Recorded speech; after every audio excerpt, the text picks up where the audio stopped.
Նախընտրական պաստառ պոկելու համար ձերբակալված ապա հոգեբուժարան տեղափոխված տղամարդը ինքնասպան է եղել։ Պաստառ պոկելն իրավապահները որակել են որպես նախընտրական քարոզչության խոչընդոտում եւ դրա հիման վրա ձերբակալել նրան։ Այն դեպքում, երբ դա ոչ թե քրեական, այլ վարչական իրավախախտում է համարվում։ Վերջինս ձերբակալվել է ՔՊ-ի պաստառը պոկելու համար ընդամենը։ Արմեն Հովհաննիսյանը ձերբակալվելուց հետո տարվել է Արտաշատի ոստիկանության ձերբակալվածների պահման վայր։ 3 առավոտյան ըստ ոստիկանության նրա մոտ նկատվել է հոգեկան անհավասարակշիռ վարքագիծ, ինչից հետո հրավիրվել է շտապօգնություն։ Շտապօգնության բժշկի ցուցումով ձերբակալվածը ոստիկանների ուղեկցությամբ տեղափոխվել է Նուբարաշենի հոգեկան առողջության կենտրոն։ Մի քանի ժամ անց, սակայն 3 երեկոյան տղամարդուն հայտնաբերել են կախված վիճակում, անշնչացած։ Այ մահաբերներ,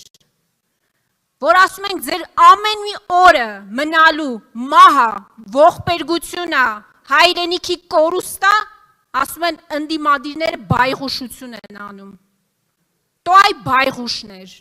էլ քանի կյանք պետքա տանեք, քանի։ Թե ինչպես է հոգեկան առողջության կենտրոն տեղափոխված անձը մնացել առանց պատշաճ վերահսկողության եւ հասցրել կախվելու միջոցով ինքնասպանություն գործել, ոչ ոստիկանությունը, ոչ էլ առողջապահության նախարարությունը հստակ չեն պարզաբանում։ Հայտնում են միայն, որ դեպքի հանգամանքները պարզվում են։ Ըստ առողջապահության նախարարության ինքնասպանությունը կատարվել է շատ կարճ ժամանակում, բժիշկները արագ արձագանքել են, բայց չի հաջողվել փրկել նրա կյանքը։ Նման ողբերգությունները կանխելը պետք է լինի պետության պարտավորությունը, մանավանդ երբ խոսքը հոգեկան առողջության խնդիր ունեցող անձի մասին է, որը եղել է ազատազրկված վիճակում, հայտարարել է Մարդու իրավունքների պաշտպանը։ Մարդու իրավունքների պաշտպանն իրավասու մարմիններից պարզաբանումներ կպահանջի դեպքի բոլոր հանգամանքների, այդ թվում հոգեբուժական հաստատությունում կիրառված հսկողության միջոցների, բժշկական արձագանքի, ինչպես նաև ինքնասպանության ռիսկերի գնահատման եւ կանխարգելման ուղղությամբ իրականացված գործողությունների վերաբերյալ։ Ողբերգական այս դեպքն իրավապահների ապօրինության հետևանք է, համոզված է 5 իրավապաշտպանների նախաձեռնությունը։ Պաստառ պոկելու համար, ասում են, իրավունք չունեին անձին ձերբակալել, այն էլ հոգեկան առողջության խնդիր ունեցողին։ Քաղաքացու կյանք արժեցած այս ծանր հանցագործությունը չի կարող ներկայացվել որպես դժբախտ պատահար կամ անձնական ողբերգություն։ Սա իրավական ամենաթողության, անպատժելիության եւ իրավապահ կառույցների կողմից օրենքի բացահայտ խեղաթյուրման հետևանք է։